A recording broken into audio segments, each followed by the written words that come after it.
వేల మంది తిరుమల తిరుపతి దేవస్థానం ఉద్యోగస్తులు నలిగిపోతున్నారు. ఈ రాజకీయాల్లో రెండు ప్రాంతీయ పార్టీల మధ్య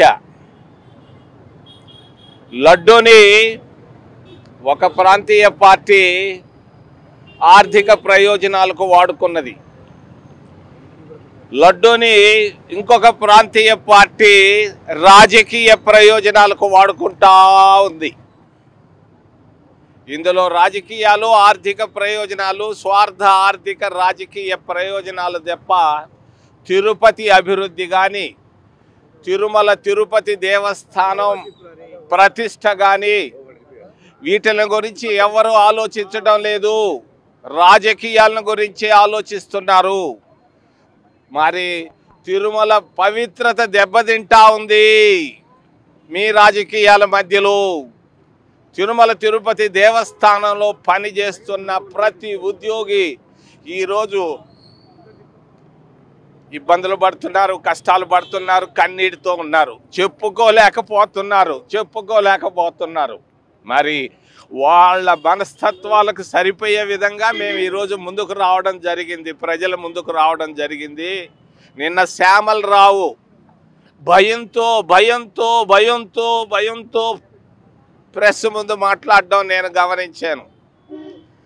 మరి జగన్మోహన్ రెడ్డి మాట్లాడడం చూశాను ప్రెస్లో, చంద్రబాబు నాయుడు మాట్లాడడం చూశాను. చంద్రబాబు నాయుడు లడ్డు విషయంలో మాట్లాడకుండా వేరే వాళ్ళ చేత మాట్లాడించుంటే బాగుండేది. ఆయన ప్రతిష్ట మసకబారింది నిన్న లడ్డు పైన మాట్లాడడంతో. మాట్లాడి ఉండకూడదు. మరి చంద్రబాబు నాయుడు స్థాయి చంద్రబాబు నాయుడికి తెలియదు, నాకు తెలుసు. అతనికి ఉన్నటువంటి మహర్జాతకం భారతదేశంలో ప్రస్తుతానికి ఎవరికీ లేదు. కానీ లడ్డు విషయంలో చంద్రబాబు మాట్లాడకుండా ఉంటే బాగుండేది. మరి తిరుమల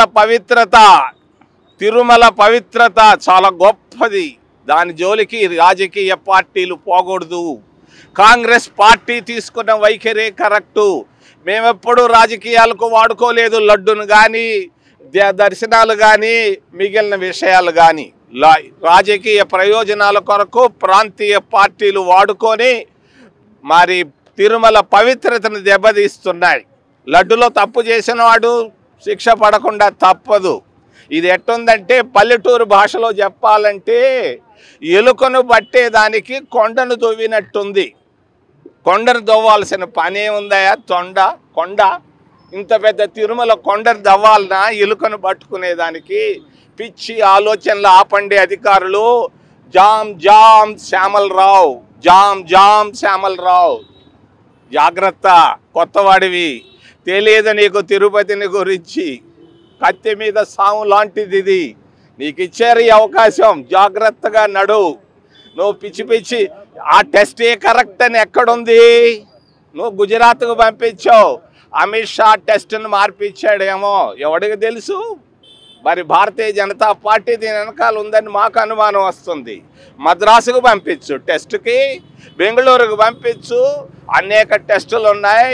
దీన్ని పవిత్రమైనటువంటి తిరుమల లడ్డుని, పవిత్రమైనటువంటి తిరుమలని రాజకీయ ప్రయోజనాల కొరకు వాడుకుంటున్న వాళ్ళని మేము ఖండిస్తున్నాం. కాంగ్రెస్ పార్టీ ఎప్పుడు తిరుమల తిరుపతి దేవస్థానం పవిత్రతను కాపాడుతుందని తెలియజేస్తూ, ముఖ్యంగా తిరుమల తిరుపతి దేవస్థానంలో ఉన్నటువంటి ఉద్యోగస్తులు నలిగిపోతున్నారు, కష్టాల్లో ఉన్నారు, కన్నీళ్లతో ఉన్నారు. శ్యామలరావు, నీకు తెలియదు నీ దగ్గర పనిచేస్తున్నటువంటి ఉద్యోగస్తుల మనోభావాలు. జాగ్రత్త. చేసే ప్రతి పని చంద్రబాబు నాయుడు కొరకే చేస్తే నీకు ఇంకా సర్వీస్ ఇంకా 20-30 సంవత్సరాలు ఉంది. జాగ్రత్త స్వామి. మరి తిరుమల తిరుపతి దేవస్థానంలో పనిచేస్తున్నటువంటి ఉద్యోగస్తులకు తిరుమల తిరుపతి దేవస్థానానికి సంబంధించిన 400 ఎకరాలు దాన్ని ఇచ్చినటువంటి కేటాయింపులు రద్దు చేసి ప్రతి ఒక్కరికి 5 సెంట్లు ఇళ్ల స్థలాలు 8,000 మందికి ఇవ్వాలని మేము డిమాండ్ చేస్తున్నాం. కాంగ్రెస్ పార్టీ తరఫున మేము దీన్ని ఇచ్చేంత వరకు పోరాటం సాగిస్తూనే ఉంటాం.